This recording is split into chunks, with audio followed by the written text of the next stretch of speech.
औज़ुबिल्लाहिमिनश्शैतानिर्रजीम बिस्मिल्लाहिर्रहमानिर्रहीम। अस्सलाम वालेकुम students, my name is Mohammad Usman Saleem. I am from UGI chemistry department. बेटा डेली की तरह 2 लाइनें आपको बताना मकसद मोटिवेट करना है कि कोरोना वायरस की वजह से फ़िज़िकल क्लासेस पॉसिबल नहीं है, ऑनलाइन क्लासेस चल रही हैं। तो अगर मैं आपकी जगह होता तो मैं ज़्यादा यूटिलाइज़ करता इस टाइम को, क्योंकि कॉलेज आने का टाइम सेव हो गया, कॉलेज से जाने का टाइम सेव हो गया, तो उस सारे टाइम को भी मैं स्टडीज़ में यूटिलाइज़ करता। तो बेटा ये सारी बातें बताने का मकसद यही था कि जो भी लेक्चर होगा आपने जो है वो बड़े ध्यान के साथ सुनना है, और जो मैं बोर्ड पे लिखा करूँ आप उसे साथ साथ नोट करके अपने लेक्चर नोट्स बनाते जाएंगे बेटे आप साथ साथ। ठीक है, तो स्टार्ट करते हैं हम आज का काम। लेकिन उससे पहले थोड़ा सा कल वाले लेक्चर को देख लें कि कल हमने क्वेश्चन नंबर 9, क्वेश्चन नंबर 10 किया था। क्वेश्चन नंबर 9 के मैंने कुछ क्वेश्चन बोर्ड पे किए, कुछ मैंने आपको सॉल्व करने के लिए कहा था। अगर तो मैं आप फिज़िकल क्लासेस होती हैं या आप क्लास में होते तो मैं 1 बाय 1 चेक ज़रूर करता कि आपने काम किया है या नहीं। ठीक है, तो अभी ऐसा पॉसिबल नहीं है, तो बेटा आप अपना काम खुद से देखेंगे ईमानदारी के साथ। तो क्वेश्चन नंबर 10 मैंने करवाया, मैक्सिमम क्वेश्चन मैंने करवाए, कुछ मैंने आपको बताए करने के लिए। ठीक है, और क्वेश्चन नंबर 10 के 2 पार्ट्स थे जो मैं नहीं करवा सका due to lack of time, shortage of time. तो डी पार्ट था इसका क्वेश्चन नंबर 10 का। तो स्टार्ट करते हैं। बुक मेरे सामने है, अपनी बुक आप भी अपने सामने रखिएगा। क्वेश्चन नंबर 10 का डी पार्ट अगर आप देखें तो कहते हैं जी कि mass in kilogram of 2.6 × 10⁻20 molecules of SO2। Sulphur dioxide का आपने किलोग्राम में मैस बताना है। कितने सल्फर डाइऑक्साइड का मैस बताना है, उन्होंने नंबर ऑफ मॉलिक्यूल्स बता दिए और उन्होंने कहा जी अगर इतने मॉलिक्यूल्स होंगे तो मैस कितना होगा ये आपने बताना है। तो बेटे सॉल्व नहीं मैं करूँगा इसे थॉरोली, कंप्लीट इसे आप ही करेंगे। मैं जस्ट आपकी थोड़ी सी हेल्प कर दूंगा क्वेश्चन को समझने के लिए। तो स्टार्ट करते हैं जी। एक्सरसाइज हम कर रहे हैं और एक्सरसाइज का क्वेश्चन नंबर 10 है और 10 का भी डी पार्ट है। 10 का भी हम डी पार्ट सॉल्व करने जा रहे हैं आज। ठीक है, अब सारे क्वेश्चन मैंने पहले भी बताया था कि अगर आप इजी वे में न्यूमेरिकल प्रॉब्लम को सॉल्व करना चाहते हैं तो जिस तरह फिजिक्स में आप न्यूमेरिकल लिखते हैं बिल्कुल वैसे ही आप लिखें।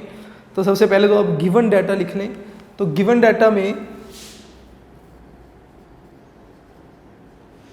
डाटा में आप वो इन्फॉर्मेशन लिखते हैं जो इन्फॉर्मेशन आपको बता दी गई है। और यहाँ पे उन्होंने आपसे कहा कि सल्फर डाइऑक्साइड के नंबर ऑफ मॉलिक्यूल्स हैं 2.6 × 10⁻20 मॉलिक्यूल्स। तो मैं यहाँ पे लिखूंगा नंबर ऑफ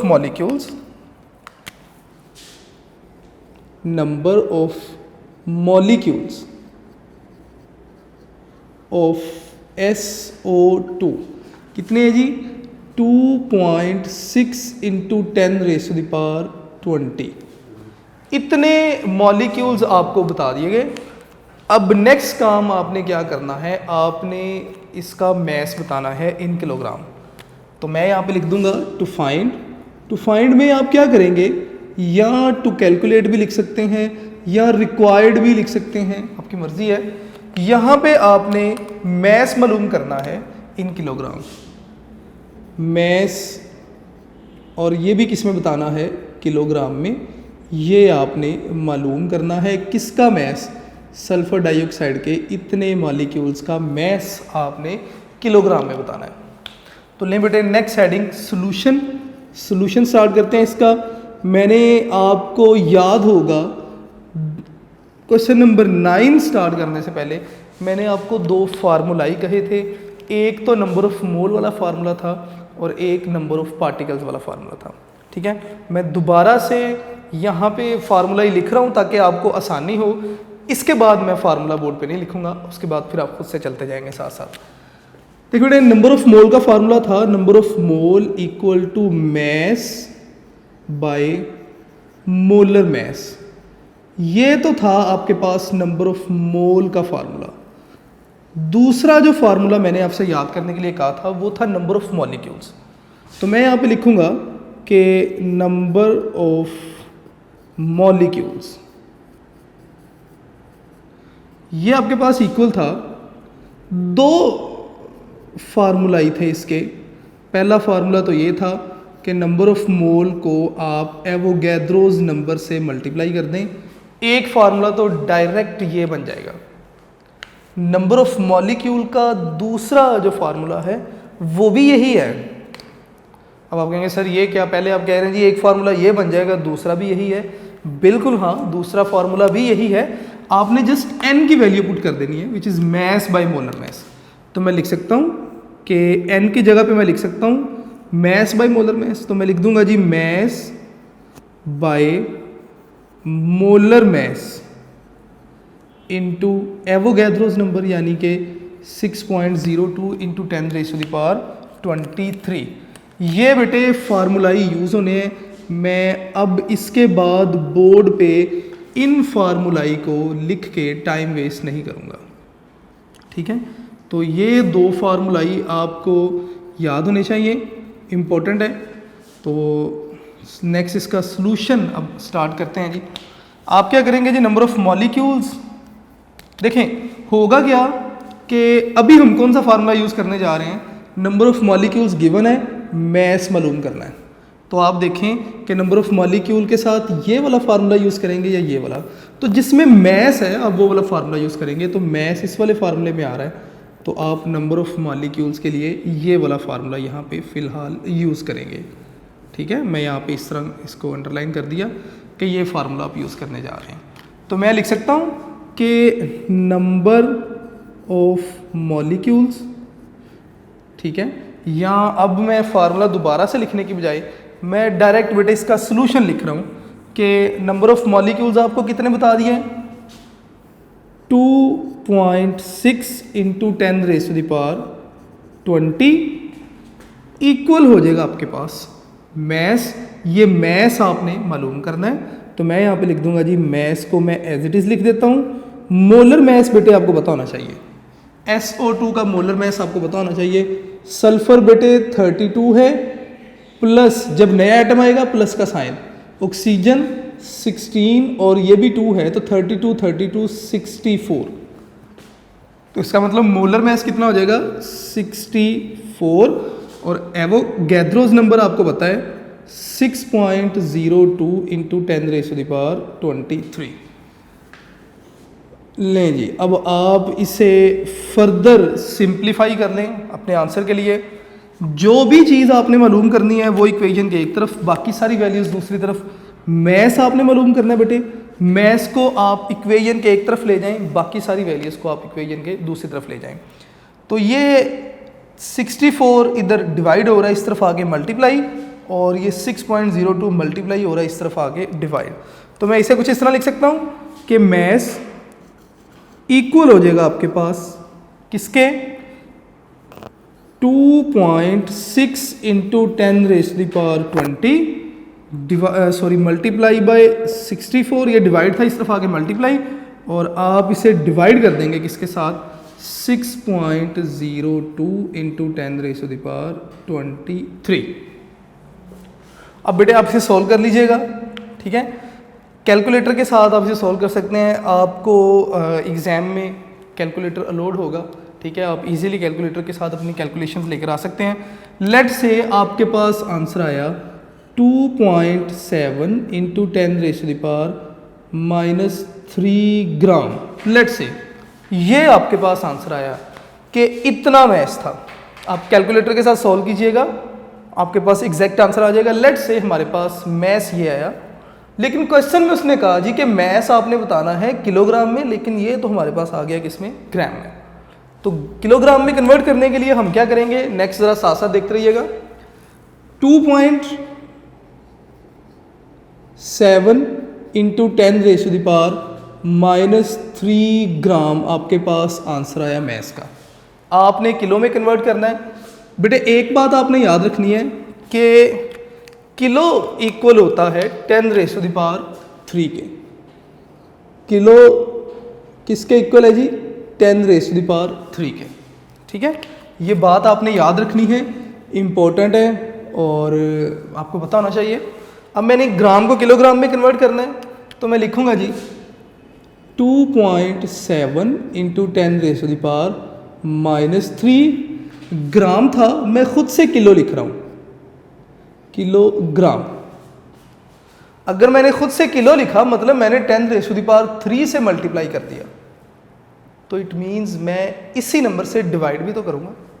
बिल्कुल हाँ, आप 10⁻³ से डिवाइड भी कर दें।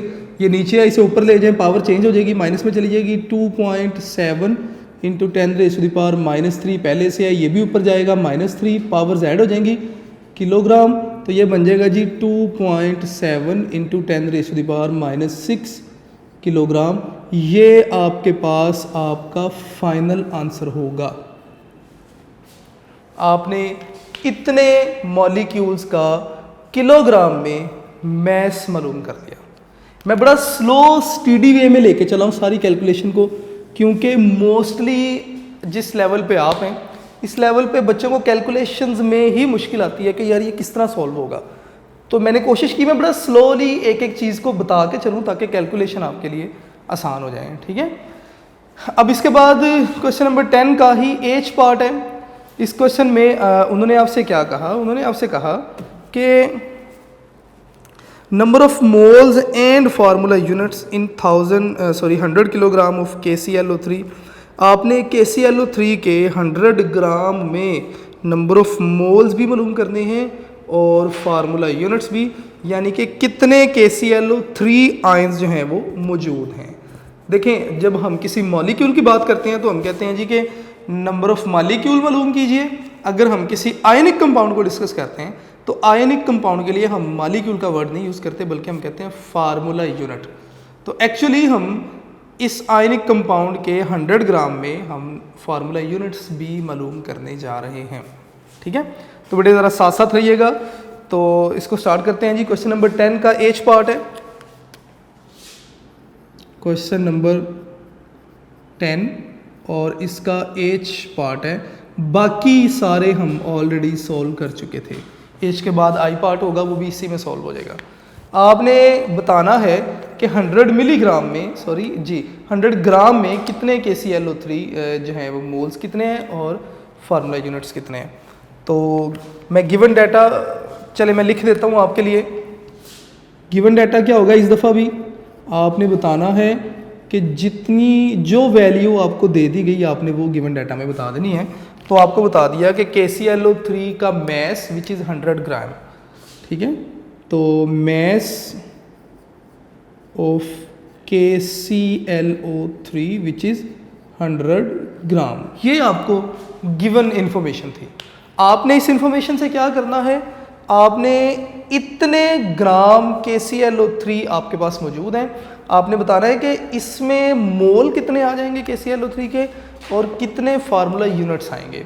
ठीक है, तो टू कैलकुलेट लिख देता हूँ जी मैं यहाँ पे, या टू फाइंड भी आप लिख सकते हैं, आपकी मर्ज़ी है। रिक्वायर्ड भी लिख सकते हैं। मैं बार बार ये बातें बताता हूँ आपको। आपने क्या क्या मालूम करना है जी, आपने सबसे पहले तो नंबर ऑफ मोल मालूम करने हैं।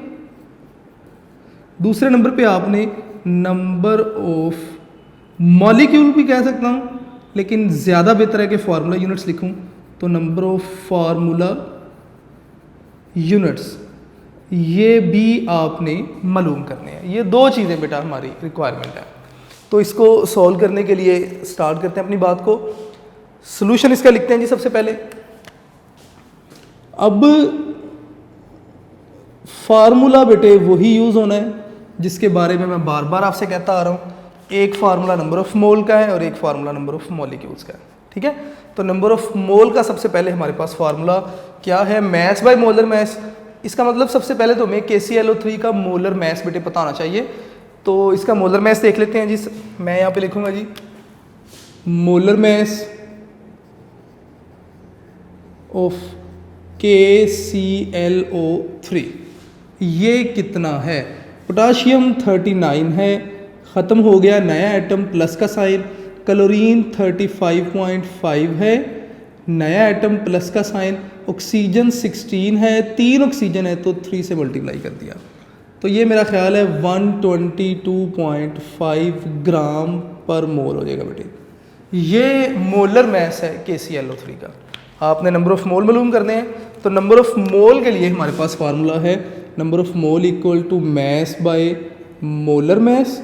वैल्यूज पुट करने हैं इसमें आप, तो मैस आपको कितना गिवन था 100 ग्राम, तो आप लिखेंगे यहाँ पे 100 डिवाइडेड बाय मोलर मैस आपके पास कितना था 122.5, तो मैं यहाँ पे लिख दूंगा जी 122.5। आप इसे सोल्व कीजिए, मेरा ख्याल है कि 0.816 इसका आंसर होगा, 0.816 मोल। इतने नंबर ऑफ मोल आ जाएंगे जी 100 ग्राम KClO3 में। ठीक है, तो इसको कैलकुलेटर से आप सॉल्व करके देख लीजिएगा। It's a rough answer, guessed answer, may be इसमें मिस्टेक हो। तो ये आपके पास नंबर ऑफ मोल आ गए KClO3 के। अब आपने दूसरा एक काम आपने कर लिया, यहाँ पे नंबर ऑफ मोल मालूम कर लिए। दूसरा काम था नंबर ऑफ फार्मूला यूनिट्स आपने मालूम करने हैं। तो नंबर ऑफ फार्मूला यूनिट्स के लिए हमारे पास फार्मूला क्या है, नंबर ऑफ मॉलिक्यूल्स की जगह फार्मूला यूनिट लिखेंगे, सॉल्व करेंगे, आपके पास आंसर आ जाएगा। तो मैं फार्मूला सिर्फ यहाँ पे लिख रहा हूँ, नंबर ऑफ फार्मूला यूनिट्स। तो फार्मूला आपके पास क्या होगा, आप डायरेक्ट इसका आंसर ये वाला फार्मूला अप्लाई कर सकते हैं जी, number of mole into Avogadro's number, क्योंकि हमारे पास नंबर ऑफ मोल मौजूद हैं। ठीक है, तो नंबर ऑफ मोल के लिए फिर हम यही फार्मूला लिख देते हैं कि number of mole into Avogadro's number. बेटे यहाँ तक बड़ा इजी सा ये क्वेश्चन था, इसमें मेरा नहीं ख्याल कि कोई प्रॉब्लम होनी चाहिए। तो फर्दर आपने इसे सॉल्व करना है, तो इसका आंसर देख लेते हैं। फार्मूला यूनिट्स आपके पास कितने आएंगे, 0.816 इंटू 6.02 इंटू 10⁻23। अब ये आपसे सॉल्व करेंगे, ये 4.9 समथिंग इंटू 10⁻23, इतने नंबर ऑफ फार्मूला यूनिट्स होंगे। ठीक है, मैं यहाँ पे FU लिख रहा हूँ, FU का मतलब फार्मूला यूनिट्स। तो बेटे ये आपके पास आंसर आ गया, सेकंड आंसर। आप इसे कैलकुलेटर के साथ ज़रूर सॉल्व कीजिएगा ताकि आप जो बिल्कुल एग्जैक्ट वैल्यू है उसके करीब करीब पहुँच जाएं। अब ये था आपके पास क्वेश्चन नंबर 10 का H पार्ट। क्वेश्चन नंबर 10 का I पार्ट देखिए, कहते हैं जी कि H को ही आप यूज़ करेंगे। ठीक है, और आपने क्या करना है, नंबर ऑफ पोटाशियम आयंस और क्लोरेट आयंस, और इसके अलावा क्लोरीन एटम्स कितने हैं और ऑक्सीजन एटम कितने हैं, H वाली स्टेटमेंट को ही आप यूज़ करेंगे। मतलब क्या, मतलब ये कि H स्टेटमेंट ये थी कि इतना मैस है, आपने मोल मालूम करने हैं, फार्मूला यूनिट्स मालूम करने हैं। हमने कहा जी मसला कोई नहीं है, हमने इतने मैस में मोलर मैस बता के हमने मोल मालूम कर लिए और फिर उन मोल से फार्मूला यूनिट्स भी मालूम कर लिए। ठीक है, अब आई पार्ट में वो ये कहता है कि इतने ही मैस में K पॉजिटिव आयन कितने होंगे पोटाशियम क्लोरेट के, और क्लोरेट आयन कितने होंगे, इसके अलावा क्लोरीन एटम कितने हैं, ऑक्सीजन एटम के कितने मोल हैं, या मेरा ख्याल नंबर ऑफ ऑक्सीजन एटम्स पूछे गए हैं। तो बड़ा इजी है, आप अपने H वाले क्वेश्चन को ही यूज़ करेंगे और अपना आंसर बताएंगे। बेटे मैं यहाँ से रिमूव कर रहा हूँ, आई पार्ट में यहाँ पे लिखूंगा अब इसका, साथ साथ रहिएगा ज़रा।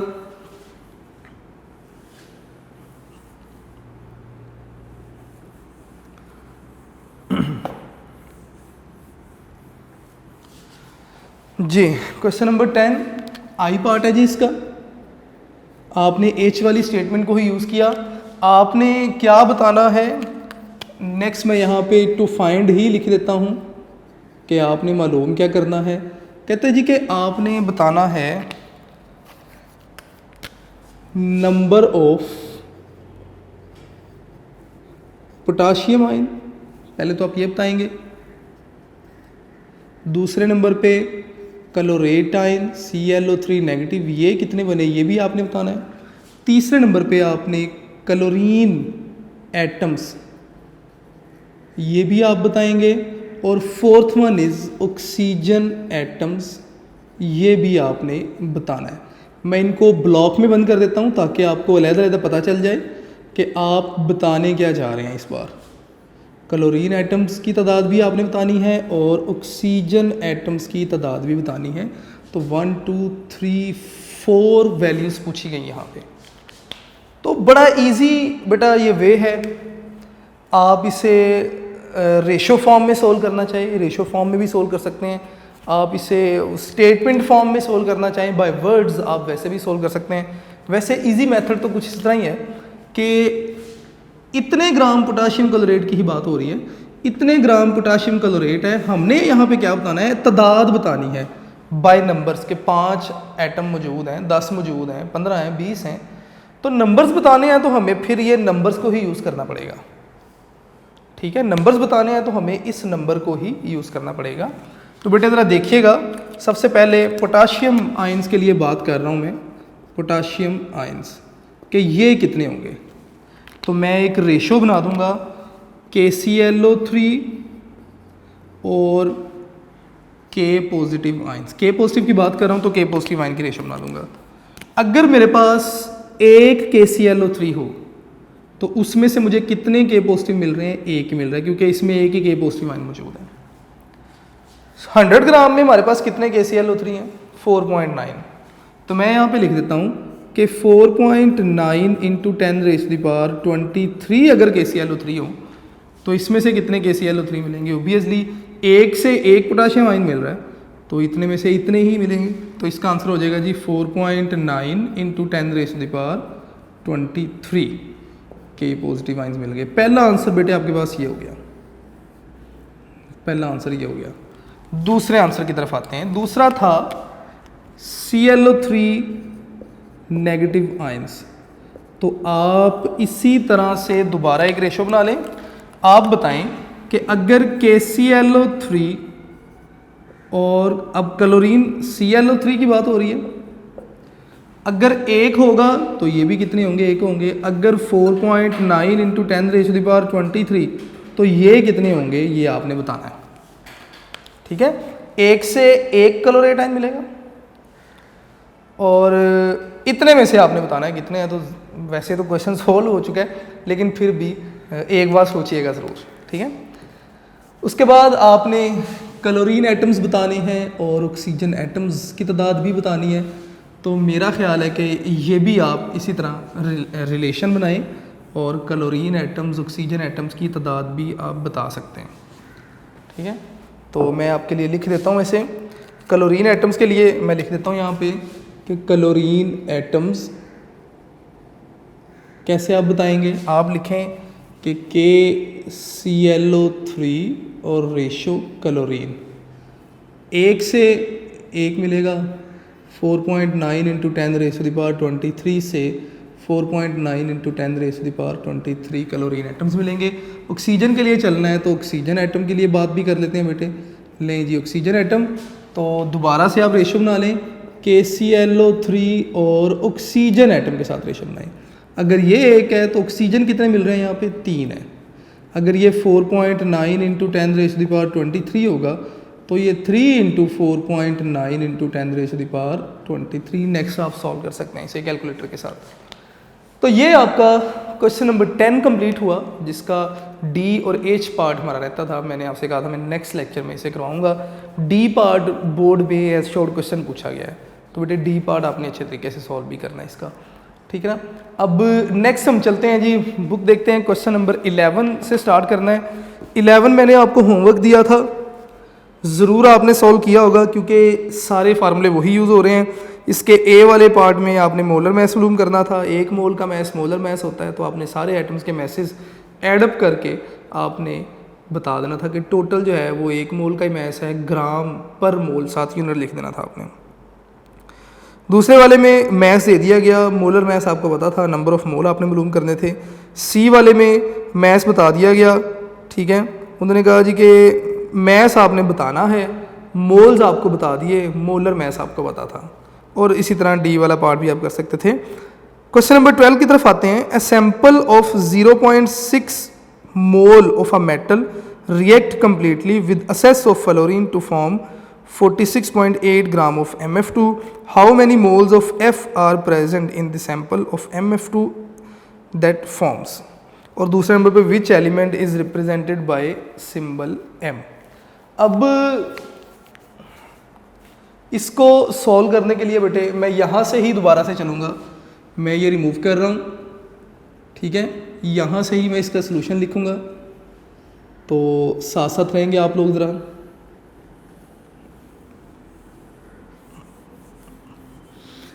क्वेश्चन में उसने कहा कि एक अननोन मेटल m है जो रिएक्ट करती है फ्लोरीन के साथ। तो अगर मैं वैसे ही साइड पे अपने लिए इंफॉर्मेशन को लिख लूँ तो एक अननोन मेटल m है जो फ्लोरीन के साथ रिएक्ट करके MF2 बनाती है। तो इसका मतलब फ्लोरीन 2 है, तो मैं यहाँ पे ही 2 लिखूँगा क्योंकि ये गैस है। अगर ये मेटल होती तो मैं शुरू में 2 लिखता, मेटल के कभी भी यहाँ पे 2 नहीं आता। ठीक है, क्वेश्चन ये है, उसने आपको इसके मोल बता दिए, इसका मैस बता दिया, उसने कहा जी कि बताएं कि इसके कितने मोल यूज़ हुए और ये m कौन है।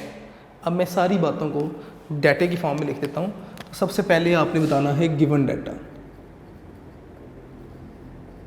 गिवन डाटा आपके पास क्या है, क्वेश्चन नंबर भी लिख लें। क्वेश्चन नंबर ये मेरा ख्याल है 12 है, मैं यहाँ पे क्वेश्चन नंबर लिख रहा हूँ जी 12। ठीक है, गिवन डाटा में उसने आपसे कहा कि number of mole of m,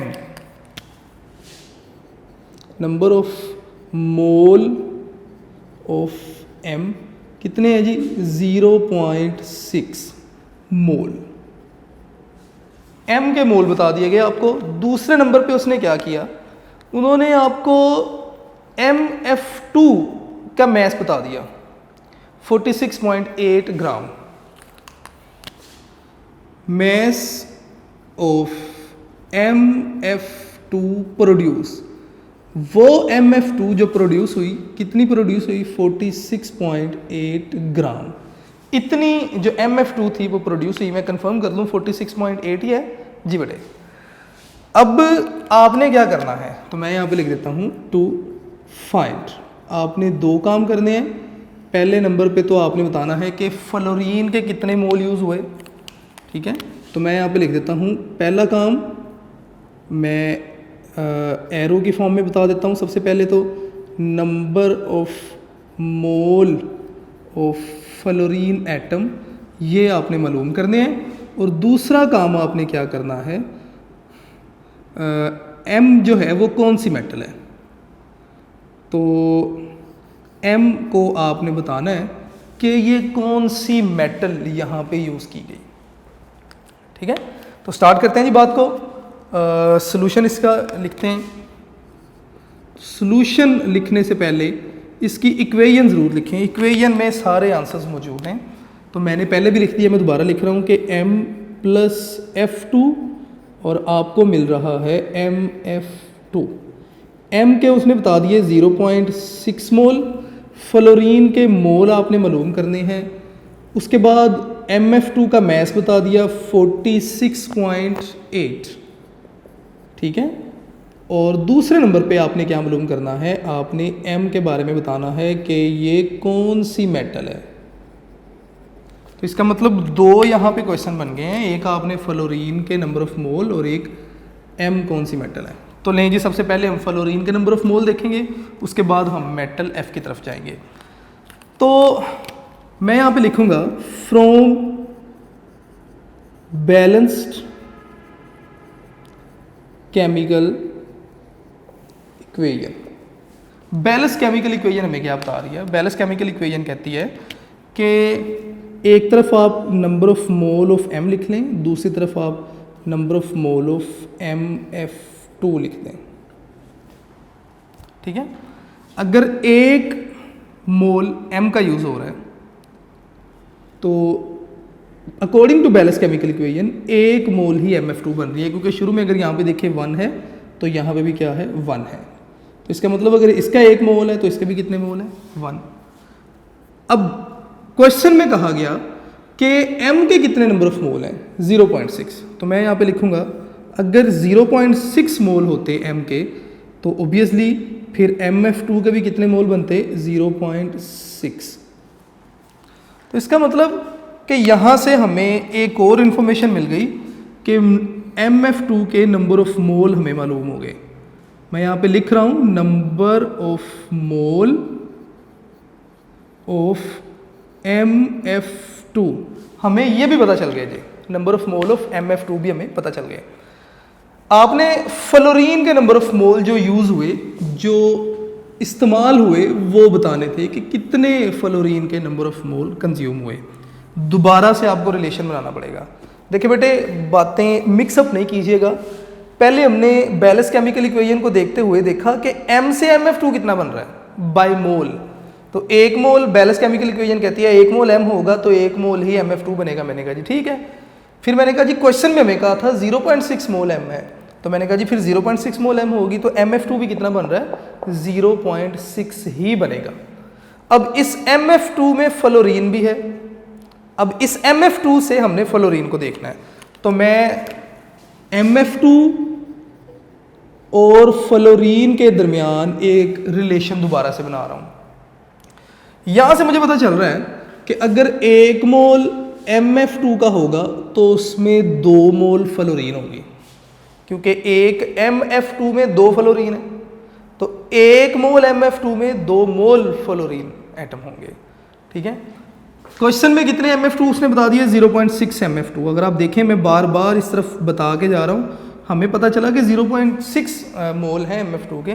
तो मैं कहूँगा जी अगर हमारे पास 0.6 मोल हों MF2 के, तो फ्लोरीन के कितने बनेंगे, 2 × 0.6। तो इसका मतलब 0.6 मोल MF2 से हमें 1.2 मोल फ्लोरीन एटम्स जो हैं वो कंज्यूम हुए। तो ये एक तो आंसर आपका मिल गया आपको। मैं पहले वाले जो थी मैं इसे टिक कर देता हूँ कि ये हमने मालूम कर लिया, हमने number of mole of fluorine atom मालूम कर दिए। अब नेक्स्ट हमने क्या करना है, हमने बेटे M मेटल बतानी है कि M मेटल कौन सी है। तो M मेटल मालूम करने के लिए देखें, नंबर ऑफ मोल का ही फार्मूला यूज़ होगा, हर जगह पे मैं बताता जा रहा हूँ। नंबर ऑफ मोल का फार्मूला क्या है, number of mole equal to mass by molar mass. ठीक है, MF2 का मैस हमें बता दिया,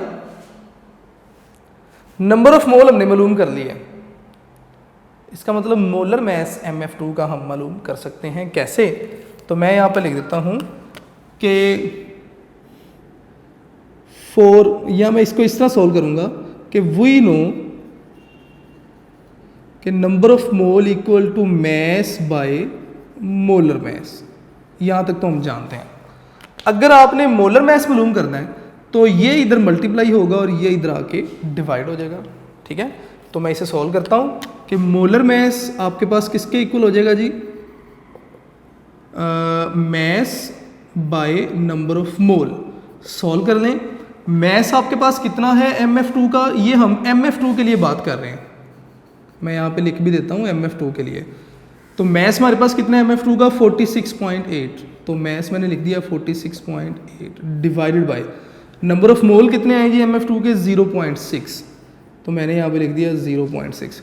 आप इसे सॉल्व करेंगे तो मोलर मैस आपके पास आएगा 78 ग्राम पर मोल। इतना आपके पास मोलर मैस आएगा।